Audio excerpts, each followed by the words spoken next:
Merhaba çocuklar. Bugün dersimiz geçen ders okuduğumuz Nazlı Kız vardı. Nazlı Kız'ı öğrendik kimdi? Nazlı Kız bir çiçeğin olduğunu, bir kız çocuğun çiçeği olduğunu. Kız çiçek adı neymiş? Burcu. Gördüğümüz gibi resimde ne görüyoruz? Bir kız çocuğu, bir de çiçek. Burada çiçek küçüktü, burada büyümüş. Bakalım nasıl olmuş. Bir kere okuduk, bir daha okuyacağız. Nazlı Kız. Burcu, kızının ismi Burcu. Burcu tatilden dönmüştü. Nereden? Tatilden. Nokta. Arkadaşlarını ve çiçeği Nazlı Kız'ı özlemişti. Kimi özlemişti? Kimi özlemişti? Arkadaşları ve Nazlı Kız'ı özlemişti. Çiçeğin adı Nazlı Kız. Eve girince çiçeğin yanına koştu. Nokta. O da ne? Nazlı Kız'ın yaprakları solmuştu. Yani yaprakları solmuştu. Bakalım neden olmuş? Burcu çiçeğin yaprakları okşadı. Yani böyle okşadı. Nokta. Onunla koşmaya başladı. Onunla konuşmaya başladı. Konuşmaya başladı. Sana ne oldu? Güzel çiçeğin. Soru işareti. Çizgi. Çiçek. Nokta. Çiçek. Beni aç bıraktı. Çiçeğe ne yapmış?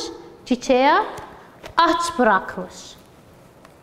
Herhalde tatilde uzun sürmüş birkaç gün, ondan çiçek de aç kalmış. Aç olunca çiçek ne oluyor? Soluyor. Burcu neler söylüyorsun? Neler söylüyorsun? Güzel çiçeğim. Nokta. Sayfayı çevir. Çiçek üst üste çizgi ışık görmeyen bir yerde yaşayabilir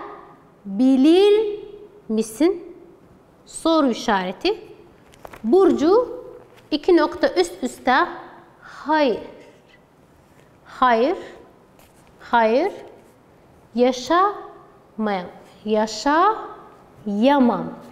Yaşayamam. Çiçek de üst üste çizgi konuşmaya başlamış. Biz de insanlar gibiyiz. Nokta.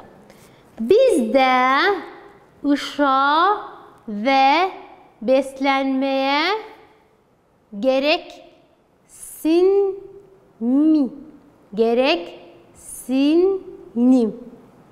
duyarız dedi. Nokta. Nazlı Kız haklıydı. Nokta.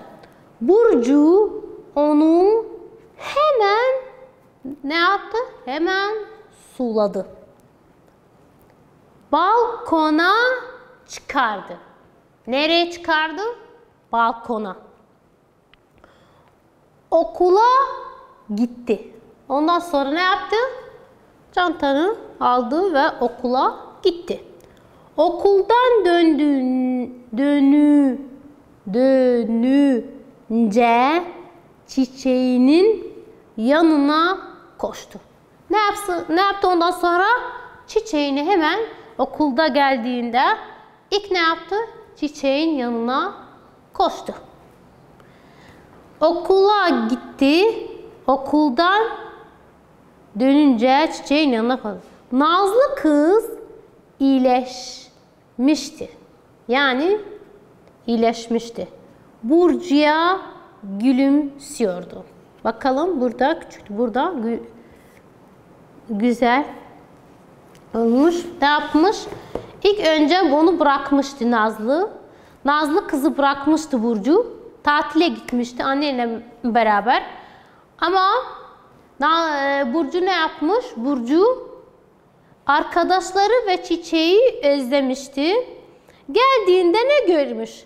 Nazlı kız yaprakları solmuştu.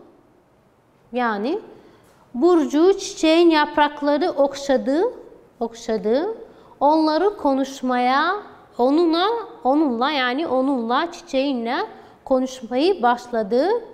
Sana ne oldu? Yani güzel çiçeğim, sana ne oldu? Neden böyle olmuş? Çiçek de beni aç bıraktı. Bizim gibi, insanlar gibi çiçek de aç olabilir. Ona ne gerekiyor? Su. Burcu da neler söylüyorsun güzel çiçeğim? Yani anlamamış. Ne dediğini anlamamış. Çiçek de cevap vermiş. Işık görmeyen bir yer, yani ışık, güneş ışığı görmeyen yerler yaşayabilir misin? Yani karanlık yerlerde yaşayabilir misin? Burcu da cevap vermiş. Hayır, yaşayamam. Yani çiçekler insanlar gibi ışık ve suya gerekiyor yaşayabilmek için. Çiçek, biz de insanlar gibiyiz. Biz de ışığa, beslenmeye gereksinmi diyoruz. Yani çiçek de cevap vermiş, biz de insanlar gibiyiz. Yani ışıkta su ve beslenmek için bunlara gerekiyor. Nazlı kız ne yapmış? Haklısın diyormuş. Yani haklıydı. Nazlı kız haklı. Burcu onu hemen ne yapmış? Suladı. Ondan sonra balkona çıkartmış. Okula gitmiş. Ondan sonra ne yapmış? Okuldan hemen dönerken çiçeğin yanına koşmuş. Ne yapmış? Bakmış ki çiçek çok güzel olmuş. İyileşmiş. Yani yemek yiyince ne olmuş? İyileşmiş. Bunu defterde bir kere yazın ve okuyunuz. Tekrarladığımda okuyunuz. Burada sayfayı çevirin. 152. Söz dağarcığı aşağıdaki resimlerin bitkilerin hangi bölümlerini anlatıyor yazınız. Yani burada bitkiler ne anlatıyor? Burada bitkiler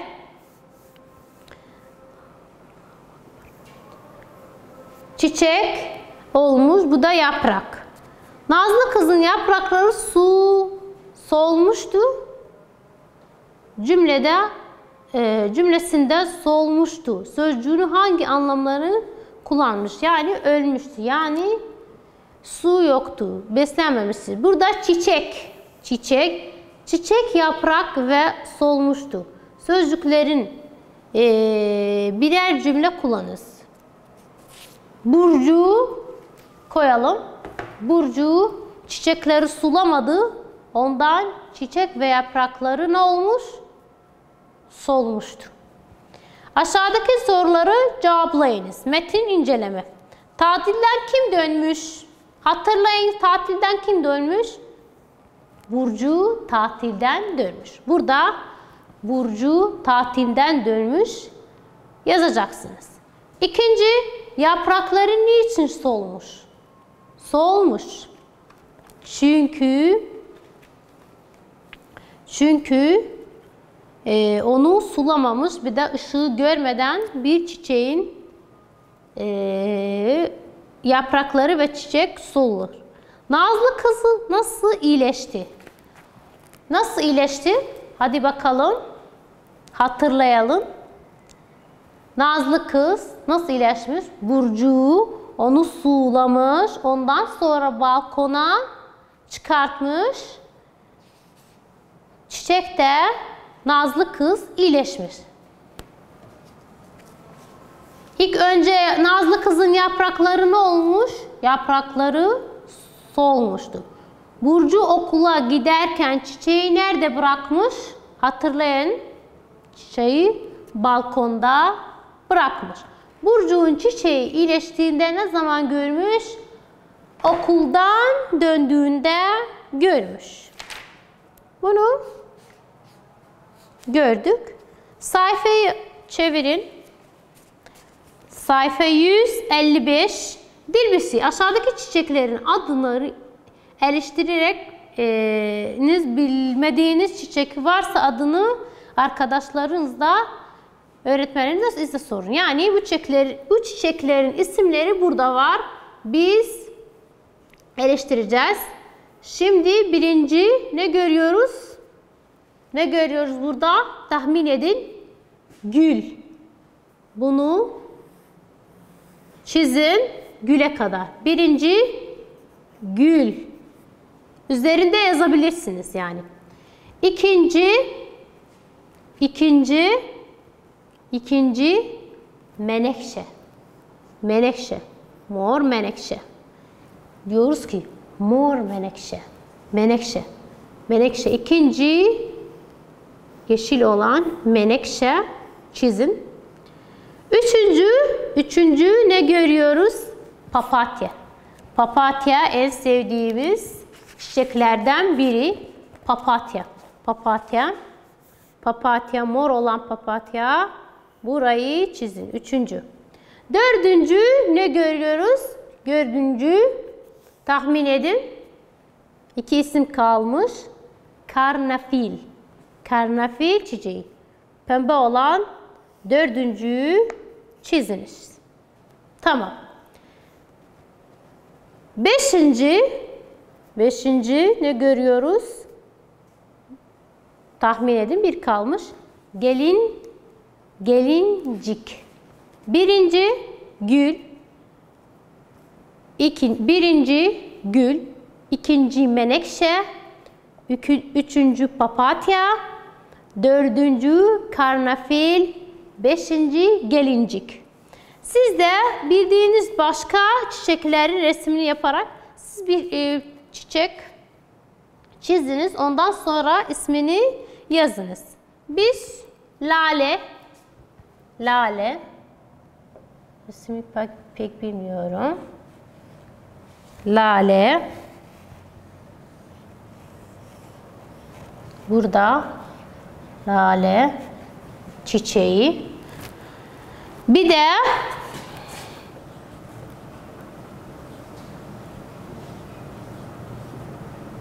başka bir çiçek baharda oluyor. Sarı ve beyaz. Siz renkleyin. Siz bunu renkleyin. Nergis. Nergis çiçeği görüyoruz. Siz de çizin. Bildiğiniz ne varsa burada çizin. Renkli kalemle çizin. Ve ismini yazınız. Biz iki tane yazdık. Lale ve nergis. Bunun yaprakları neden böyle? Siz daha güzel çizersiniz. Geçelim. İkinci, aşağıdaki cümleleri koyu yazılan sözcükleri ne biliyor? Koyu yazılan sözcüklerini balkona çıkardı. Kim neyi balkona çıkardı? İsmi neydi kız? Hatırlayalım. Nazlı kız kimdi? Çiçek. Kim çıkartmış balkona? İsmi neydi? Burcu. Burcu'ya gülümsüyordu. Neydi? Çiçek. Çiçek bildiğimiz gül. Çiçek. Birinci Burcu yazın. Balkon çıkartmış. Ondan sonra ne yazın? Çiçek. Sayfayı çevirin. Sayfayı çevir. 156. Noktalı yerleri iz ve hareket bildiren sözcüklere uygun olanlarıyla tamamlayınız. Nokta. Cümlelerin sonuna anlamlarına uygun noktalama işaretini koyunuz. Bu önemli. Bu çok önemli. Hadi benimle beraber dikkat ediniz. İşte birinci, uçtu, yazdı, koştu, uydu, kopardı. Birinci, çocuk yatar yatmaz. Ne olmuş? Çocuk yatar yatmaz. Ne kullanıyoruz? Çocuk yatar yatmaz. Çocuk çocuk yatar yatmaz. Nokta nokta nokta. Çocuk yatar yatmaz ne olmuş? Hadi bulun bakalım. Ne kullanıyoruz? Bu boşlukta çocuk yatar yatmaz. Ben söyleyeyim. Uyudu. Çocuk yatar yatmaz uyudu. Nokta. Siz de noktayı yazınız. İkinci. Minik serçe. Gördüğümüz serçe. Serçe nereye? Nokta nokta nokta. Bakalım. Minik yazalım, bu birinci. İkinci. Minik. Siz yazmayın, zaten vardır. Serçe nereye? Nokta nokta nokta nokta nokta. Minik serçe nereye? Ne kullanıyoruz? Nereye? Uçtu. Uçtu. Hangi işareti kullanıyoruz? Burada nokta, burada da soru işareti. Nereye? Uçtu. Bu ikinci. Üçüncü. Bobby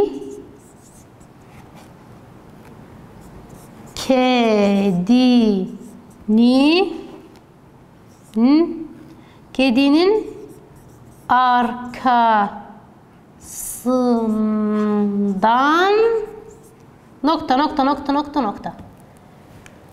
Bobby kedinin arkasından ne yaptı? Koştu. Koştu. Bobby kedinin arkasından koştu. Nokta. Dördüncüye geçelim. Ayşe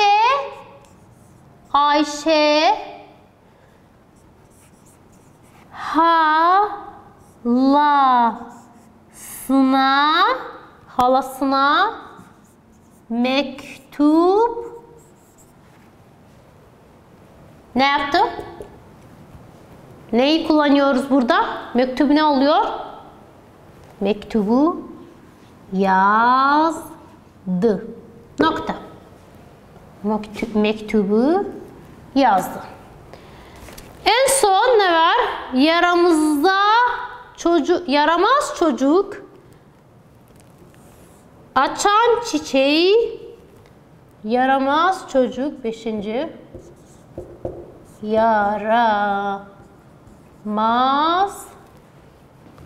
çocuk açan çiçeği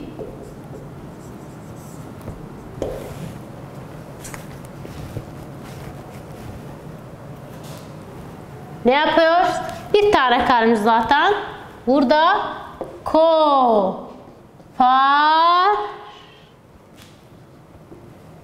kopardı. D mı? Mı yazılıp burada ne kullanıyoruz? Ne işareti? Soru işareti kullanıyoruz.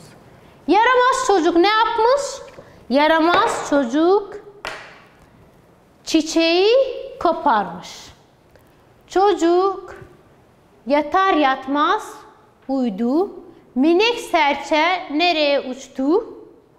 Bobby kedinin arkasından koştu. Ayşe halasına mektup yazdı. Yaramaz çocuk açan çiçeğin kopardı. Aşağıdaki işaretlerini yazınız. Siz de yazınız. Birlikte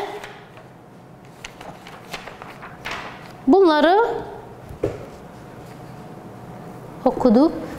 Okuduğumuz metni tekrarlayın evde. Siz de tekrarlayın. Bu soruları kaldığımız sorularda siz de evde ödev olarak çözünüz. Bugünkü dersimiz yani kitabımız bitti. Bugünkü dersimiz bitti inşallah. Anlayamışsınız. Tamam.